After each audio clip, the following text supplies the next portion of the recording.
This episode of Capes and Lunatics is brought to you by Tweaked Audio. Get awesome headphones, go to tweakedaudio.com and use the coupon code Southgate to get 30% off, free shipping, and a lifetime warranty. Or you can get there through the link on our website, southgatemediagroup.com. This is Luca Perich, and you're listening to the Capes and Lunatics podcast. Recording has started.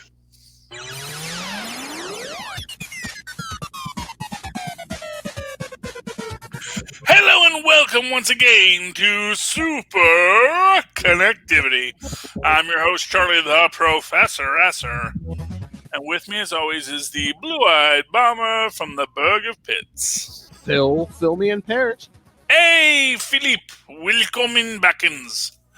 Welcome to this week. So, let's talk about the new show that just showed up, where we are forced to question reality, not know what our relationships are, see things that seem to be not real in front of us, and have to analyze that for what the larger story is going to become. Of course, I'm talking about Trickster on the CW. Philip, have you seen Trickster yet? No, I haven't. Okay, so that's a 9 o'clock show on the CW. It is a Canadian import, so right there you know it's Degrassi level good. I gotta say, I really like this show. It is, it's a show about here's the basic premise. Our protagonist, a young man,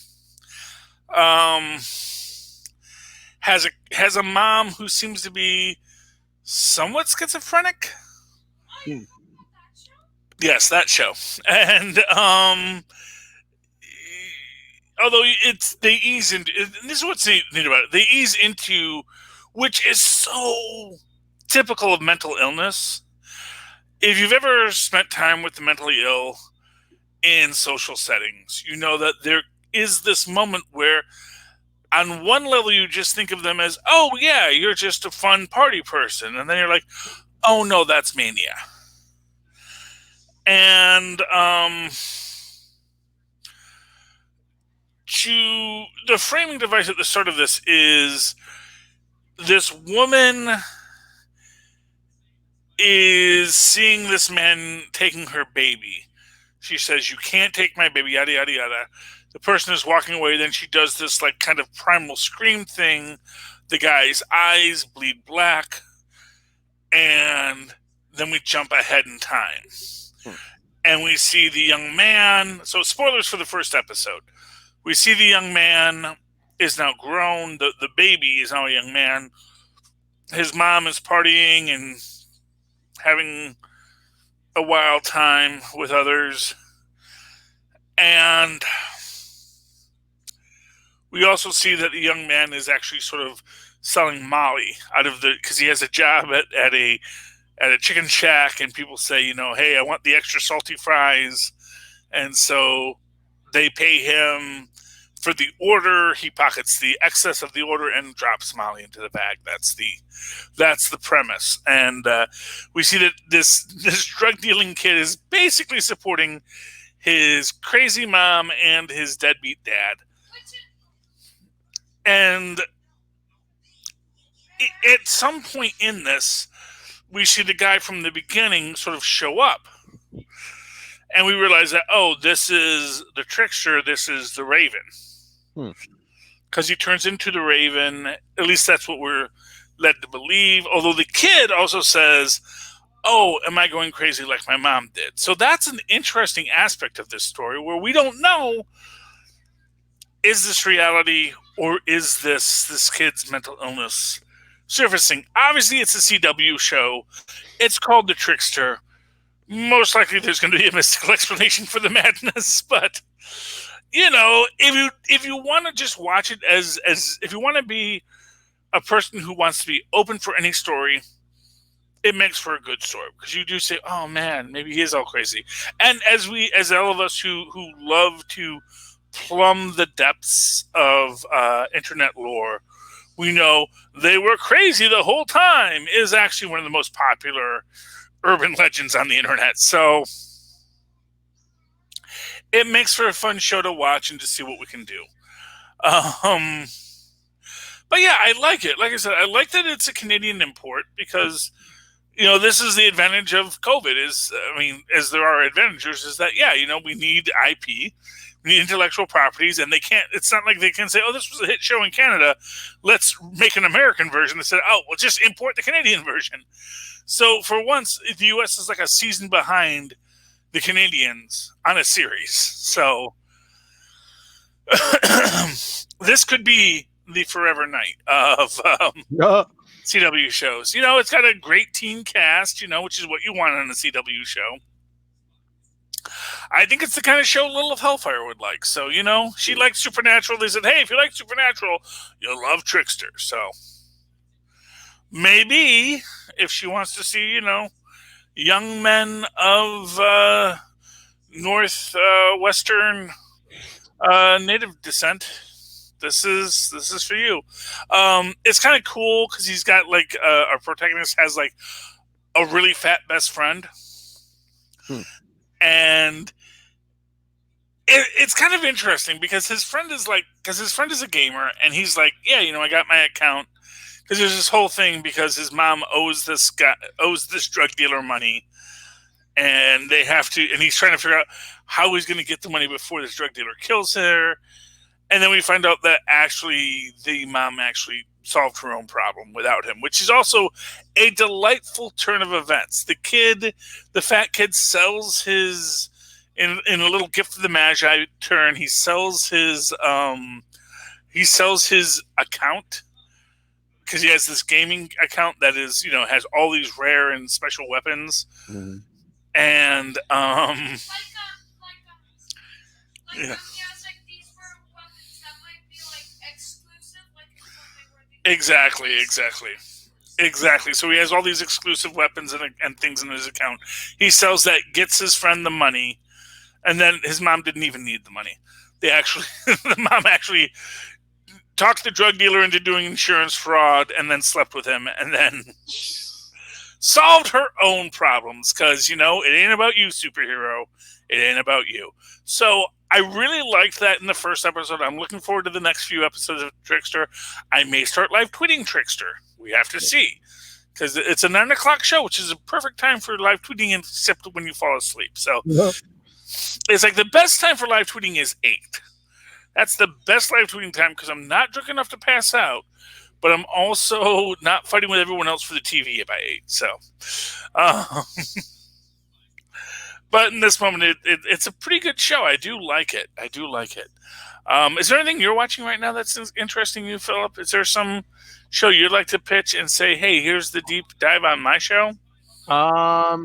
Trying to think what's new. We just discussed WandaVision on Capes and Lunatics, and you and Moz are going to be... There's nothing more to say about it. Again, we don't have the whole story on that. There hasn't been a lot new. I know, Lilith and I were saying, Batwoman, the second season starts this Sunday, so... Yeah, that's going to be interesting.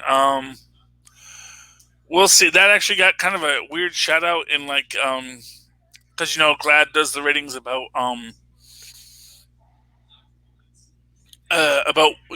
LGBTQ plus representation in the media, and I get their point, which is that because there's fewer shows being produced, there's less main characters. And also a lot of shows that and this is sort of this thing, is that there's LGBTQ representation in the new season. Call Me Kat has a very prominent gay character, which I love because he's a older dude. He is not a tip, because usually, a lot of, yes, he is sort of a clownish character because it's the guy who played Beverly Leslie on Will and Grace. But at the same time, I do feel that he shows that you can be an older gay gentleman, and that is actually okay. And I don't think that's an image we get enough of outside of British comedy, where there's a great series with Sir Ian McKellen. I'm blanking on the name of it right now, but I watched every episode, and it's brilliant. And since Call Me Kat is a Americanized version of a British import, it makes perfect sense to me. So I like that. So I get like I said, I get the feeling Call Me Kat has a bunch of these great BBC shows that kind of got mushed together from Fleabag and Miranda, and maybe a little bit of Serena McCullen's show, which I think it was called Vicious. I think it was called Vicious because it was about catty actors. So but it was delightful. You'd love it. And moving on from there, what was I saying? I don't know. But moving on from there, there is news right now, which is that apparently the rumors of Charlie Cox in Spider-Man aren't overly exaggerated and are now done. I don't know. I know, but it's like, doesn't that seem weird that they're like, oh yeah, he just wrapped filming on Spider-Man 3, and it's like, wouldn't we have heard about this before he finished everything? Not necessarily. Especially, and this is the thing, they make the point that he's playing Matt Murdock. He may never actually be Daredevil in the series. He might just be a lawyer. Yeah. So they just did courtroom scenes, and it's just Charlie Cox showing up to set in a suit. That's not going to get as easily leaked. Well, maybe. And so that could be a very interesting thing if we get the entire Daredevil legal crew. Maybe even a reference to another legal drama coming up, She-Hulk, which is also rumored to have Jessica Jones. Jessica Jones. I'm trying to remember the actress's name. Who? The actress who plays Jessica Jones. Kristen Ritter. Kristen Ritter, yeah. I get Kristen Ritter and Kat Dennings mixed up, and I know they're not the same people because they're clearly not the same people. But the K's, they get filed under K. You know how my brain works. And so I'm like, it's not Kat Dennings. No, don't tell me it's Kat Dennings. I know it's not Kat Dennings. It's Kristen Ritter. So, yes, Kristen Ritter is rumored to be in the new She-Hulk story, which makes me wonder, will we see She-Hulk in this too? Will we see some Jennifer Walters in this? Will there be these other things? Maybe not even Jennifer Walters, but like a reference to, oh, yeah, you probably want to talk to Walters. She's the one who handles this kind of stuff. It's like, look, I don't have enough money for Walters. Can you help me out, Mr. Murdoch? I understand you help people in these situations. Or, like your theory, maybe we get a Jennifer Walters, but no She-Hulk. Well, that's the idea. Well, that's what I've always said. It was like, Jennifer Walters doesn't have to be She-Hulk yet. In fact, as I've always said, the best argument is that She-Hulk is what people call her because she sued S.H.I.E.L.D. or the U.S. military or someone after the Hulk wrecked Harlem. Basically saying this isn't the Hulk's fault. This is the military's fault for bringing the Hulk to Harlem. That S.H.I.E.L.D. and the military took actions that were detrimental to Harlem, and they are the ones to blame. So, also I like the idea of Jennifer Walters doing, either pro bono, but also just like injury law stuff. So, it's pretty good that it would be a tort law, that she would be a tort lawyer more than the criminal law that most people think about, when it comes to these things. Because when you think about it, like really, Matt Murdock mostly handles torts. Mm-hmm. He does very little criminal law. His like one bit of criminal law that we see is pretty much the Punisher case. But aside from that, everything else he's handling is actually all torts. So,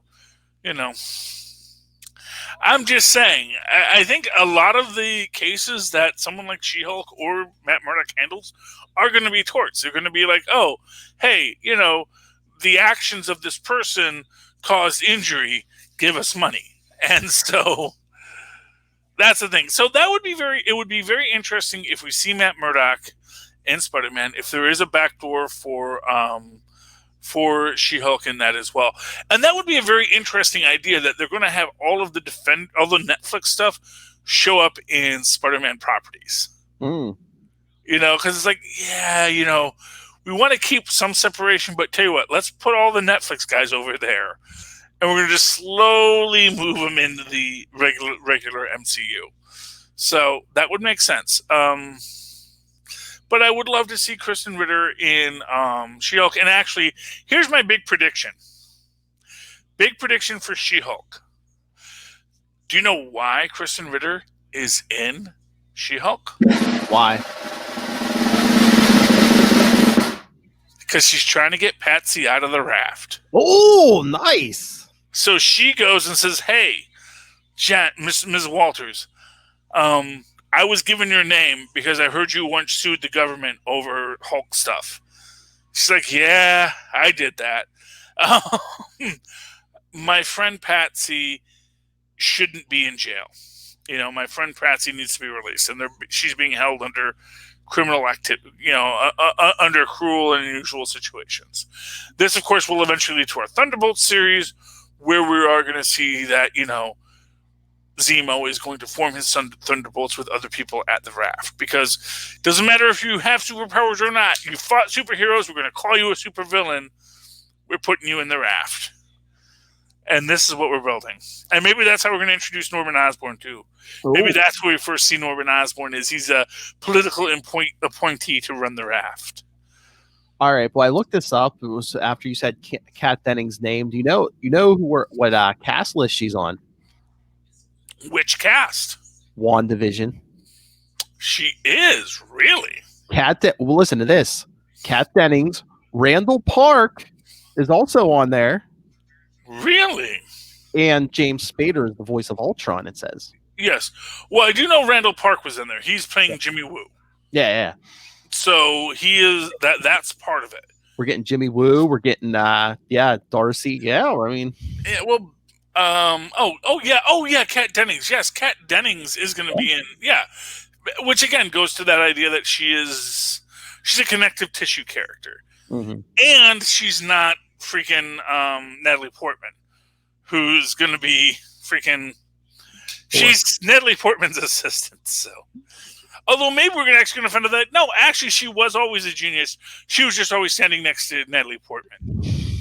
It's sort of the Ben Grimm effect, like I said. It's like, you can be a genius, but if you're always standing next to Reed Richards, everyone thinks you're dumb. And if you don't really feel obliged to dissuade them of their idea that you're dumb, people are going to think you're dumb, but it's okay because you know how smart you are.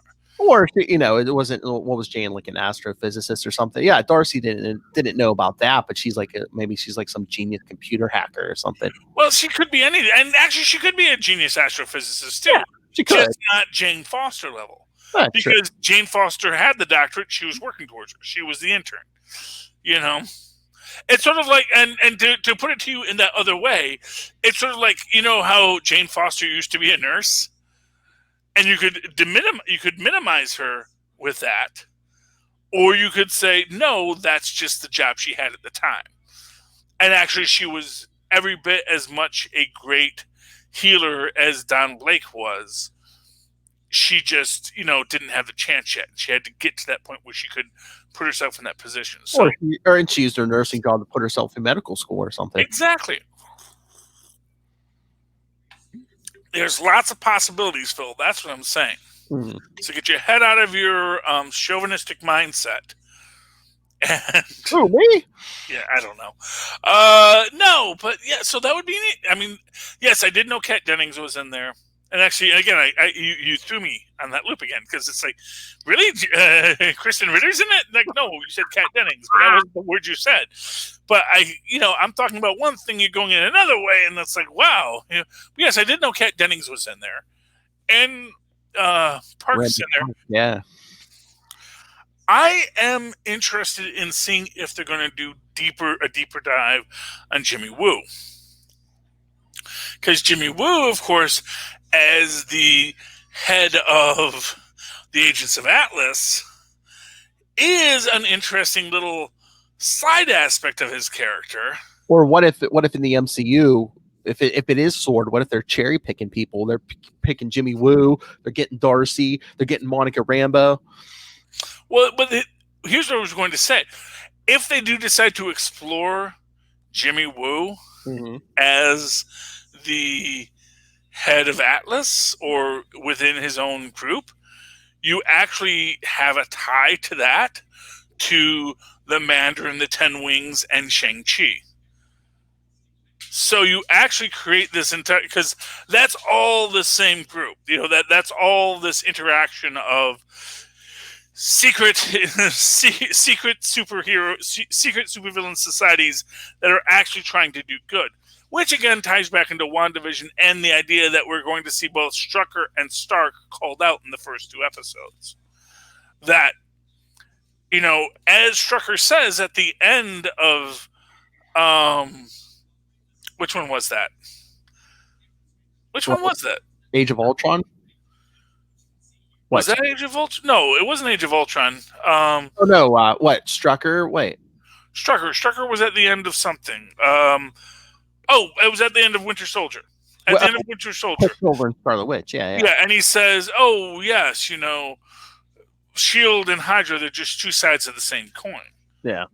And the idea that you're going to start with Stark and then go to Strucker suggests that same 2 sides of the same coin is still at play.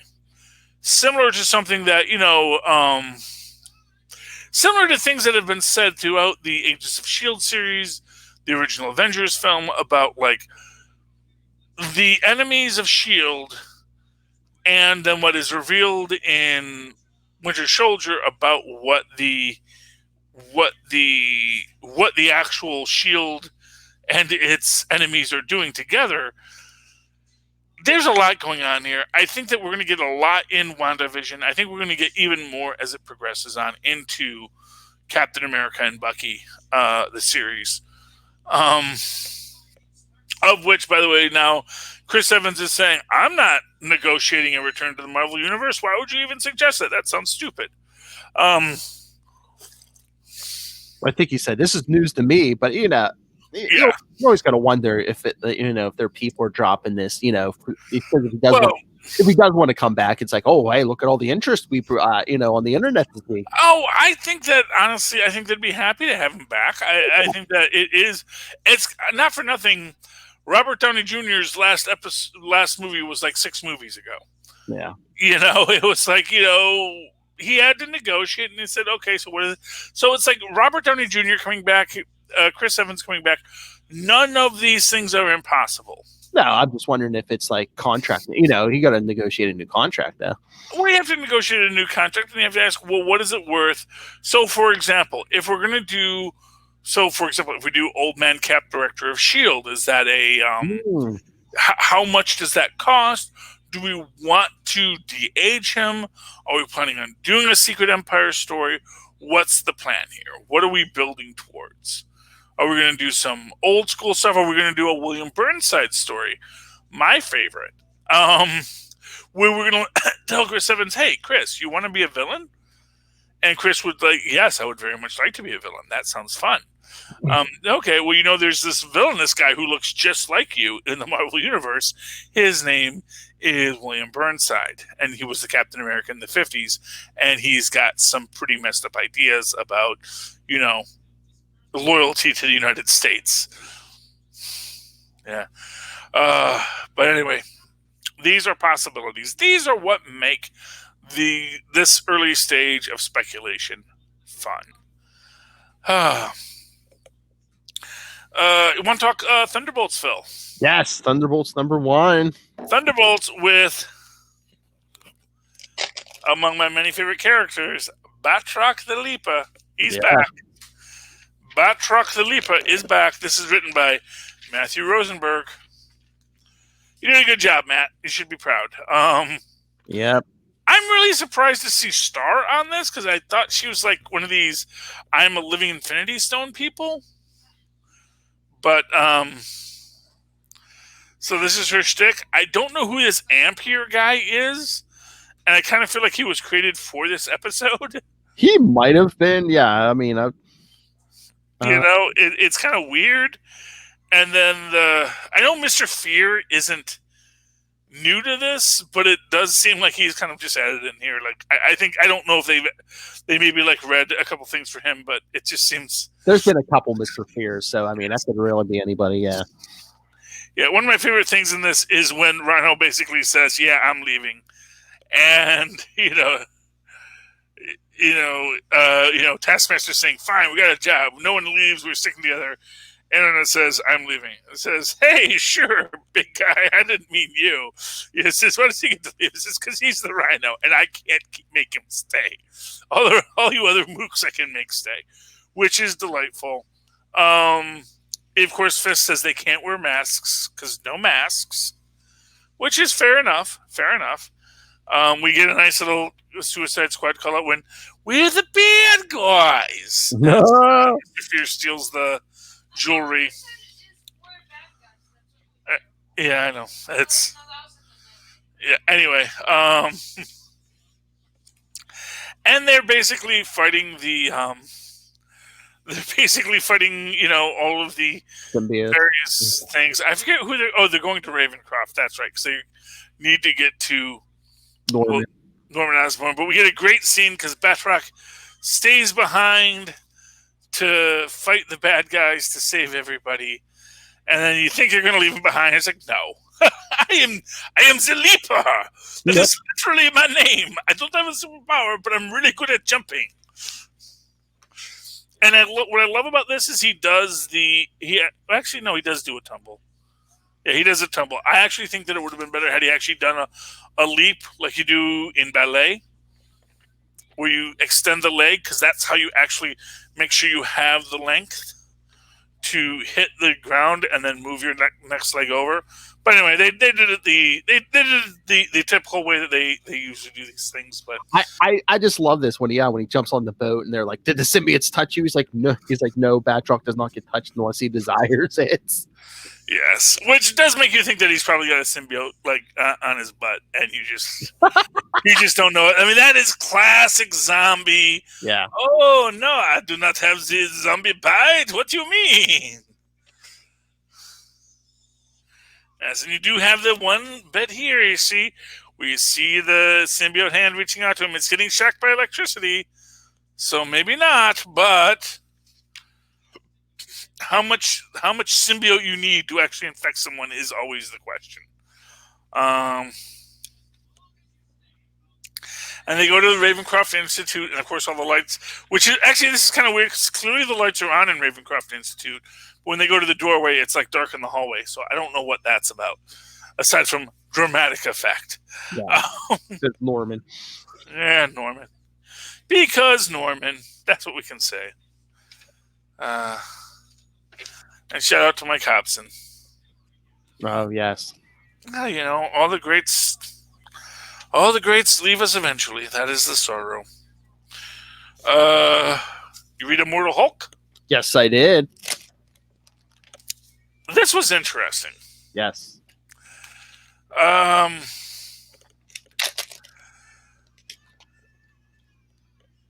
not sure how I feel about Samson taking over Sasquatch's body and him becoming green now. That's all right. He'll die and go through his own door eventually. Yeah, eventually. I like Puck, and I definitely like Titania in this. Oh, I hate Guy Ritchie. Everyone hates Guy Ritchie. Guy Ritchie is there to be hated. But we do get the Doctor back. Now she's with Chelsea, with McGee, and that apparently now McGee is a gamma mutate too. What? Because she was at the place where everything exploded, and we see that. See, this is the thing. This is the fourth wall breaky stuff that She-Hulk does. This is where, when you're a gamma mutate, you can see other layers of reality. Mm. That's something that's established. That is something that I guess is the idea behind all of this. Interesting is that a lot of these things she's seeing, they look a lot like the various mystical beings that were shown in, I think it was a couple of Doctor Strangers ago.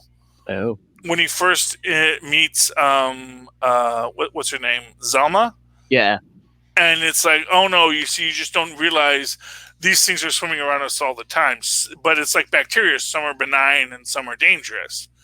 So I thought that was a nice callback. It goes to that overall cosmology of the universe. The leader's frustration about how he's trying to connect with the thing below all things, but in fact, as always, he weren't as smart as he thought he were. Nope. Yeah, he tried to absorb Brian Banner. He's like, no, there was someone else here with me first. Yeah, exactly. Well, this is the thing. But then, this is the part you wanted to see. This is what we love. The ultimate. Oh, the end. Yes. The UFOs. Yep. The UFOs. The folks who tried to recreate the Fantastic Four's experiment, and it worked, sort of.